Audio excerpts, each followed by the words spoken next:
Hello guys, आज हम बात करते हैं मूवमेंट शो और सिरप के बारे में जो 450 ml में आता है।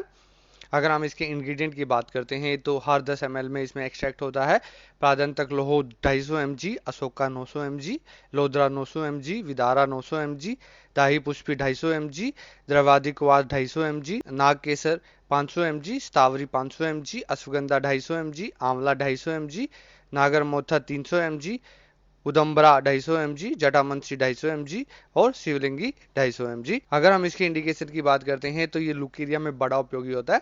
जितने भी यूरिनरी ट्रैक इन्फेक्शन होते हैं उनमें भी काफी हेल्पफुल रहता है ये। इरेगुलर मेंस्ट्रुएशन को नॉर्मलाइज करने का काम करता है। जो अब नॉर्मल विजाइनल डिस्चार्ज होता है उसको रेगुलाइज करने का काम करता है। विजाइनल इरिटेशन में भी बहुत उपयोगी रहता है। यूट्राइन ब्लीडिंग में भी बहुत मदद करता है। इसके अलावा जो यूट्राइन हार्मोनल इम्पेयरमेंट हो जाती है उसमें भी बहुत अच्छे रिजल्ट शो करता है। अगर हम इसके डोजेज फॉर्म की बात करते हैं तो 15 से 20 ml आप इसको दिन में 3 बार ले सकते हो, या जिस तरह से आपको फिजिशियन रिकमेंड करता है। अगर हम इसमें प्रेजेंट हार्ब्स की और मेडिसिन की बात करते हैं तो ये फीमेल हेल्थ के लिए बड़ी उपयोगी रहती है। हार्मोनल इम्बैलेंस में उपयोगी रहती है। जो इरेगुलर मेंस्ट्रुएशन साइकिल रहता है, स्टेमिना और स्ट्रेंथ को बढ़ाने में बहुत उपयोगी रहते हैं। सबसे पहले हम प्रदंतक लोह की बात करते हैं। प्रदंतक लोह लुकेरिया के ट्रीटमेंट में काफ़ी उपयोगी रहता है। ये जो दर्द होता है, बर्निंग सेंसेशन रहती है वेजाइना में या यूट्रस में मेंसेज के दौरान, उसमें आराम प्रदान करता है। इसके अलावा जो वेजाइना में स्मेल हो जाती है, गंदी स्मेल हो जाती है, उसको कम करने में भी बहुत मददगार साबित होता है। मेंस्ट्रुअल साइकिल के दौरान जो हेडेक होता है, बैकएक होता है या पेन रहता है लोअर एब्डोमिनल में, उसमें भी प्रादंतक लोह काफी मदद प्रदान करता है। प्रादंतक लोह एक आयुर्वेदिक क्लासिकल मेडिसिन में आती है जो जितने भी प्री मेंस्ट्रुअल सिंड्रोम्स होते हैं, उससे सिम्टम्स होते हैं रिलेटेड, उन सब में बहुत उपयोगी रहता है। अगर हम अशोका की बात करते हैं तो ये बहुत अच्छा क्लींजिंग एजेंट होता है, एक टॉनिक के तौर पे काम करता है। ये बॉडी को डिटॉक्सिफाई करता है, प्यूरिफाई करता है और इसमें रेजुनेटिंग प्रॉपर्टी रहती है। ये हार्मोन्स को बैलेंस करने का काम करता है, फर्टिलिटी को इंक्रीज करता है और हमारी जो रिप्रोडक्टिव हेल्थ है उसको मजबूती देने का काम करता है। ये हमारी बॉडी में बहुत सारे मिनरल्स, माइक्रोन्यूट्रिएंट्स और एंजाइम्स प्रोवाइड कराता है। अशोका हमारे नॉर्मल मेंस्ट्रुएशन को सपोर्ट करता है। जो मेंस्ट्रुअल क्रैम्प वगैरह होते हैं उनमें यूजफुल रहता है और जो हमारा मेंस्ट्रुअल साइकिल है उसको रेगुलेट करने का काम करता है। इसके अलावा ये हमारी बॉडी को स्ट्रेंथ देता है, हमारा स्टेमिना इंक्रीज करता है और इन्फेक्शन से बॉडी को लड़ने में मदद प्रदान करता है। इसके अलावा ये हमारी टोटल हेल्थ को इम्प्रूव करता है और हमारा पॉजिटिव एटीट्यूड मेंटेन करने में मदद करता है। लोद्रा को ट्रेडिशनल आयुर्वेदिक मेडिसिन में काफी उपयोग किया जाता है डिफरेंट टाइम के फीमेल डिसऑर्डर्स के लिए। लोद्रा लुटनाइजिंग हार्मोन्स को और फॉलिकल स्टिमुलेटिंग हार्मोन्स को रेगुलाइज नॉर्मलाइज करने का काम करता है, जो हमारे डेवलपमेंट को, ग्रोथ को, पेप्टोरल मैचुरेशन को और रिप्रोडक्टिव प्रोसेस को रेगुलेट करते हैं और हमारे मेंस्ट्रुअल साइकिल को मैनेज करने का काम करते हैं। लोद्रा एक बहुत अच्छा यूट्राइन टॉनिक होता है। अगर हम इसके काढ़े का इस्तेमाल करते हैं तो यूट्राइन ब्लीडिंग को रोकने में ये काफ़ी मददगार साबित होता है। इसके अलावा जो यूट्रस में इन्फ्लामेशन होती है उसको कम करता है, क्योंकि इसमें बहुत अच्छा एंटी इन्फ्लामेटरी इफेक्ट होता है। ये बॉडी में एस्ट्रोजन और प्रोजेस्टेरोन की जो रेशो है उसको मेंटेन करने का काम करता है। जो मेंस्ट्रुअल इरेगुलेशन हो जाता है उसको मैनेज करने में मदद प्रदान होती है। लोद्रा में फाइटो एस्ट्रोजेंस होते हैं, तो डिप्रेशन होता है मेंस्ट्रुअल साइकिल के बाद में या पहले, उसको मैनेज करने में ये काफ़ी उपयोगी रहता है।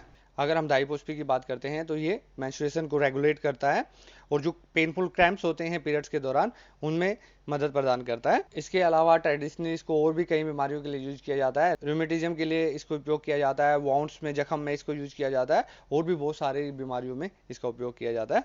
अगर हम द्रवादिकवाद की बात करते हैं तो ये क्लासिकल आयुर्वेदिक मेडिसिन होती है। इसमें बहुत ही हाई क्वांटिटी में एंटीऑक्सीडेंट्स होते हैं।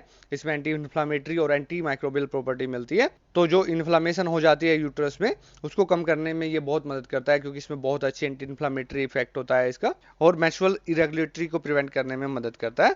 इसके अलावा मेनोरोगिया, मेट्रोगिया, डेमिनोरिया और लिकोरिया में भी बहुत उपयोगी रहता है। अगर हम नाग केसर की बात करते हैं तो इसमें बॉडी क्लींजिंग की प्रॉपर्टी होती है।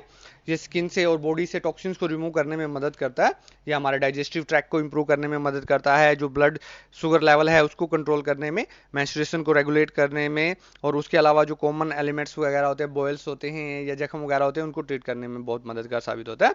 वुमेन्स की प्रॉब्लम्स की बात करते हैं तो ये पर्टिकुलरली पेन और स्वेलिंग को बॉडी से कम करने में मदद करता है। तो जो मेंस्ट्रुअल प्रॉब्लम्स में क्रैम्प्स हो जाते हैं, हैवीनेस हो जाती है या कमर दर्द वगैरह हो जाते हैं, तो उनकी ट्रीटमेंट में ये बहुत उपयोगी रहता है। अगर हम उडम्बरा की बात करते हैं तो जो फीमेल से रिलेटेड प्रॉब्लम्स होती है, जैसे कि इनफर्टिलिटी या रिप्रोडक्टिव पेन होता है, उनमें ये काफ़ी उपयोगी रहता है। इसका मेंस्ट्रुअल डिसऑर्डर्स में पॉजिटिव इफेक्ट पाया गया है। इसमें बहुत अच्छी antitussive, chemoprotective, anti diuretic, hepatoprotective, anti inflammatory, anti fungal और एंटी पायरेटिक प्रॉपर्टी मिलती है। तो ये वुमेन्स प्रॉब्लम्स में अपनी एंटी इन्फ्लामेटरी और एंटी स्पाज्मोडिक प्रॉपर्टी के कारण बहुत उपयोगी रहता है। तो ये जो मेंस्ट्रुअल पेन है उसको रिड्यूस करने का काम करता है और क्रैम्प्स को कम करने का काम करता है। जो यूट्रस की कंट्रक्शन है उनको कंट्रोल करने का काम करता है। और जो हार्मोनल इम्बैलेंस की वजह से इनफर्टिलिटी हो जाती है उसमें ये काफ़ी उपयोगी रहता है। अगर हम जेटावंसी की बात करते हैं तो ये बैक्टीरियल इन्फेक्शन से बहुत उपयोगी रहती है। इसमें anti fungal, antioxidant, anti inflammatory, laxative और स्लीप इंड्यूसिंग प्रॉपर्टी मिलती है। तो जो मेंस्ट्रुअल साइकिल के दौरान वुमेन्स को बहुत सारी साइकोलॉजिकल इशू का सामना करना पड़ता है, इंसोम्निया का, डिप्रेशन का, एंजाइटी का और स्ट्रेस का, जो नींद को डायरेक्टली इफेक्ट करते हैं। तो जो जटामंसी होती है वो इन चीज़ों से, सब चीज़ों से निजात दिलाती है, जिसकी वजह से ये सारी प्रॉब्लम सॉर्ट आउट हो जाती है और ये हमारे माइंड को रिलैक्स करने में काफ़ी मदद प्रदान करता है। अगर हम शिवलिंगी की बात करते हैं तो बहुत सारी मेडिसिनल प्रॉपर्टी इसमें मिलती है। इसके बहुत सारे फार्माकोलॉजिकल इफेक्ट मिलते हैं। इसमें anti diabetic, androgenic, anti asthmatic, anti pyretic, anti bacterial और एंटी माइक्रोबियल प्रॉपर्टी मिलती है। तो ये बहुत सारी प्रॉब्लम्स में बड़ा उपयोगी रहता है। वायरल इन्फेक्शन में, बैक्टीरियल इन्फेक्शन में काफ़ी उपयोगी रहता है और ये जो मेंस्ट्रुअल साइकिल है उसको भी नॉर्मलाइज करने में बहुत मदद प्रदान करता है। उम्मीद करते हैं ये इन्फॉर्मेशन आपको अच्छी लगी होगी। Thanks for watching.